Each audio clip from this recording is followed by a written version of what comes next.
बिस्मिल्लाहिर्रहमानिर्रहीम। जी स्टूडेंट्स, मैं आपको ये बताता हूँ कि इंग्लिश के पेपर को कैसे अटेम्प्ट किया जाता है। किसी भी क्लास का पेपर हो, मैट्रिक का हो, एफएससी, एफए, आईकॉम यानी इंटरमीडिएट स्टूडेंट्स का पेपर हो, बैचलर स्टूडेंट्स बीएससी बीए का पेपर हो, इंग्लिश का कोई भी पेपर हो, जॉब के हवाले से कोई भी पेपर इंग्लिश का आए, तो आपने उसको अटेम्प्ट कैसे करना है और उसके क्वेश्चन जो हैं उनके आंसर कैसे देने हैं। देखिए, पेपर को अटेम्प्ट करने के लिए स्टूडेंट्स को ज़्यादा परेशान होने की ज़रूरत नहीं है।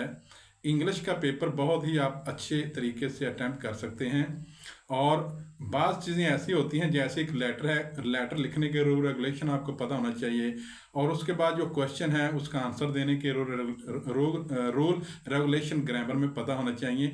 जैसे एक मुझे क्वेश्चन किया गया है कि वेयर डिड यू लिव, आप कहाँ रहते हैं, तो यहाँ पे जो है हेल्पिंग वर्ब डिड यूज़ किया गया है। याद रखिए कि क्वेश्चन के अंदर अगर हेल्पिंग वर्ब डिड यूज़ किया जा रहा हो तो आपने आंसर सेकंड फॉर्म में देना है।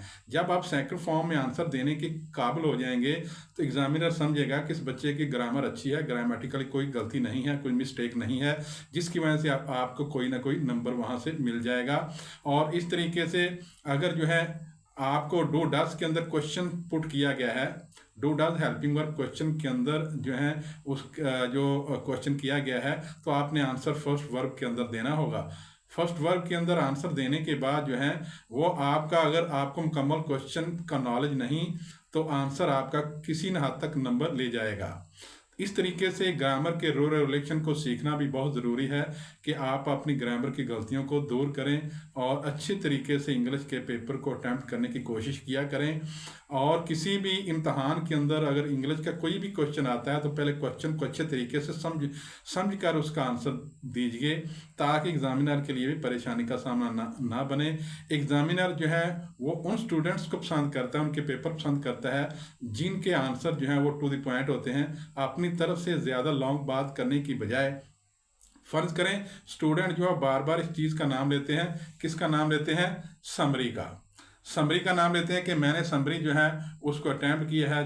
देखिए समरी 9 मैट्रिक के अंदर 5 मार्क्स की समरी का क्वेश्चन आता है, जिसमें आप अपना वक्त ज़ाया करते हैं। 5 नंबर को जो है वो एक पेज से कम लिखना ज़रूरी होता है, इससे ज़्यादा लिखेंगे तो आपको 5 नंबर से वो आपके और भी नंबर कम हो जाएंगे। तो 5 नंबर के क्वेश्चन को ज़्यादा तरजीह नहीं देनी चाहिए। आप न्यू क्वेश्चन स्टार्ट करेंगे, वो 2-4 लाइन्स आप लिखेंगे तो उसके आपको जो है उसके नंबर आपको दिए जाएंगे। जब कि आप शार्ट क्वेश्चन को लॉन्ग करेंगे तो आपके पूरे पेपर के ऊपर जो है वो गलत असर पड़ेगा, जिससे एग्जामिनर समझेगा कि ये बच्चा नालायक है। इस तरीके से आपने पेपर को अटैम्प्ट करना है। उसके क्वेश्चन जो है कितने मार्क्स का ये क्वेश्चन मुझे पूछा गया है, उतने मार्क्स के अंदर आपने उसका आंसर देना है।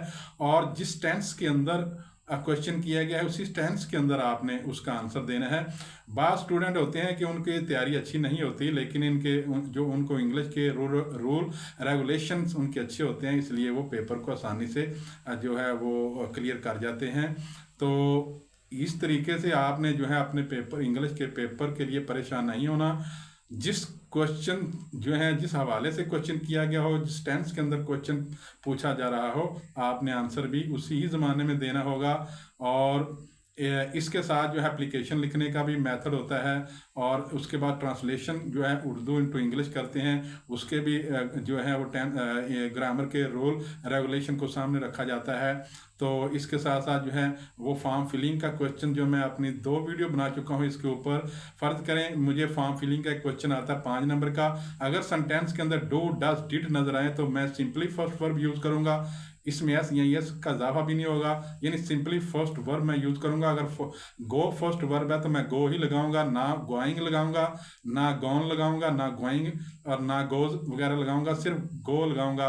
अगर सेंटेंस के अंदर has, have, had 3 helping verb नज़र आते हैं तो वो जो है मैं थर्ड वर्ब लगाऊंगा, क्योंकि हैज़, हैड, हैड के साथ थर्ड वर्ब यूज़ होता है। तो ग्रामर का जो रूल है वो अपनी जगह सेम रहता है, वो चेंज नहीं होता। ग्रामर के तमाम रूल रेगुलेशंस जो हैं वो कैन नॉट चेंज, वो सेम ही रहते हैं, उनको हम नहीं बदल सकते। फर्ज करें जब हमारा वाज वार है उसके साथ फर्स्ट फॉर्म आईएनजी अप्लाई होता है तो फर्स्ट वर्ब आईएनजी अप्लाई करेंगे। इसके साथ साथ देखिए कि अगर मेरे पास एक सेंटेंस के मैं बना रहा हूँ, उसके अंदर जो है वो यस्टरडे अप्लाई मैंने करना है, अगो यस्टरडे, प्रीवियस डे या लास्ट के वर्ड मैंने अप्लाई करना है तो वहाँ पे सेकंड वर्ब आपने अप्लाई करना है। देखिए आप यस्टरडे, अगो, लास्ट ये वर्ड अप्लाई कर रहे हैं और वर्ब फर्स्ट यूज़ कर रहे हैं, तो इसके लिए ये आपका वो क्वेश्चन आपका आंसर गलत होगा। एग्जामिनर हमेशा उन स्टूडेंट्स को पसंद करता है जो सेल्फ स्टडी और सेल्फ राइटिंग करते हैं। आप भी कोशिश कीजिए सेल्फ राइटिंग और सेल्फ स्टडी जो वो अच्छे तरीके से जो है इसकी तैयारी कीजिए। और उसके साथ जो है कोई भी इंग्लिश स्पीकिंग के हवाले से फॉरेन कंट्री जाना हो या इंग्लिश स्पीकिंग का शौक़ रखता हो या किसी भी जॉब के लिए जो वो CSS के लिए या किसी भी जॉब के लिए ASI के लिए, और उसके साथ साथ एजुकेशन के मतलब कोई भी जॉब हो, इंग्लिश सीखना चाहते हैं तो सर मोहम्मद अनवर इंशाल्लाह आपको इंग्लिश में आपके अच्छे तरीके से गाइड करेंगे। और ये वीडियो जो है सदका जारिया समझकर ज़्यादा से ज़्यादा शेयर कीजिएगा। आपको मेरी बातें कैसी लगी हैं कमेंट बॉक्स में ज़रूर बताइएगा। अल्लाह हाफिज़।